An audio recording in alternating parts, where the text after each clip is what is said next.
Alors super, salut. Ah, dis donc, vous venez d'arriver? Oui, on arrive, oui. Ah. Tu vas bien? Bonjour. Bonjour. Que tu connais Bonjour. pas? Bonjour, Jean. Bonjour. Ouais, malheureusement, oui. Venez là, venez là. Là sur le trait blanc. Là. Voilà, top. Voilà, parfait. Je profite. Allez, je passe. Voilà, super.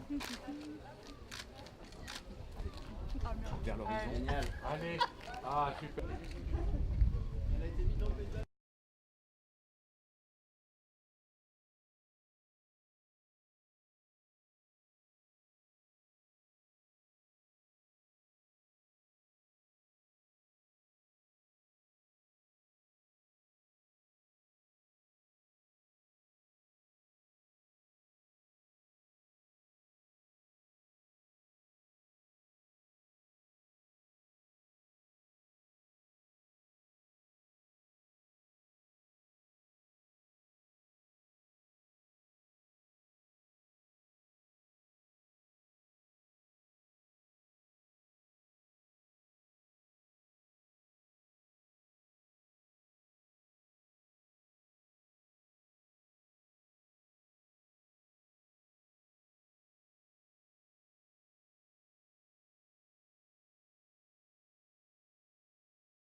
Ouais, naviguer sur on dirait sur les lacs. Avec de chez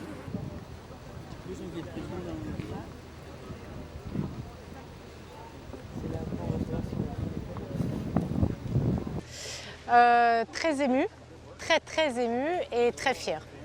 Très fière et j'étais très impatiente de le voir sur l'eau, posé, peint, parce que j'ai eu l'occasion de le voir plusieurs fois en construction.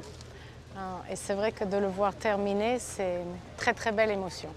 Alors je pense qu'on reste dans la tradition de la famille, c'est-à-dire toujours se questionner et toujours essayer de pousser plus loin.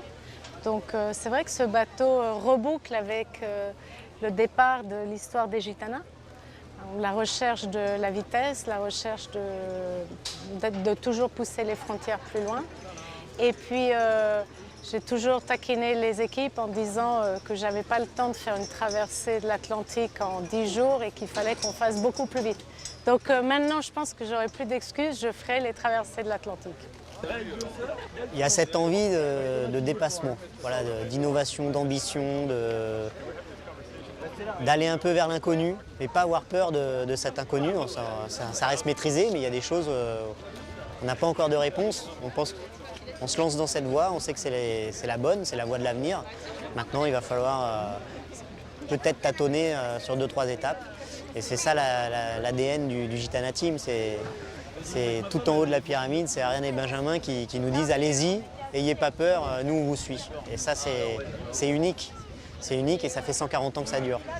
Alors ce bateau, dans un premier temps, il ne va pas voler tout le temps. C'est un bateau qui est conçu pour être d'abord un bateau archimédien, un bateau très marin. On voit dans le volume des flotteurs, dans sa structure, on a choisi quelque chose de très solide. Après, on a la possibilité de voler dans des conditions, on va dire médium, mer plate. Ça, c'est quelque chose qu'on va maîtriser assez vite.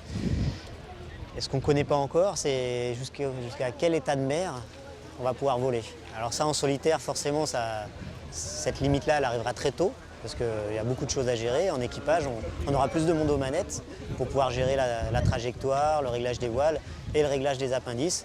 Donc en équipage, je ne sais pas combien de temps on va voler, mais plus ça va aller, plus on va le maîtriser et plus on volera loin dans un état de mer formé. Et en solitaire, ça sera la même chose, mais forcément, il y aura un ratio de 1 pour 2. Je volerai peut-être 2 fois moins en solitaire qu'on sera capable de voler en équipage.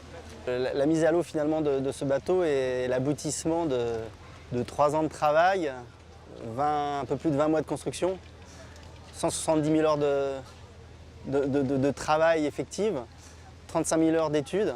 Donc c'est l'aboutissement d'un énorme travail de l'équipe. Et c'est vrai que ce Maxi Edmond Rothschild en fait correspond finalement à ce qu'on appréhendait, c'est-à-dire que l'idée était de faire un bateau technologiquement très avancé qui nous permette d'aller là où on voudrait aller, c'est-à-dire faire un tour du monde en mode volant.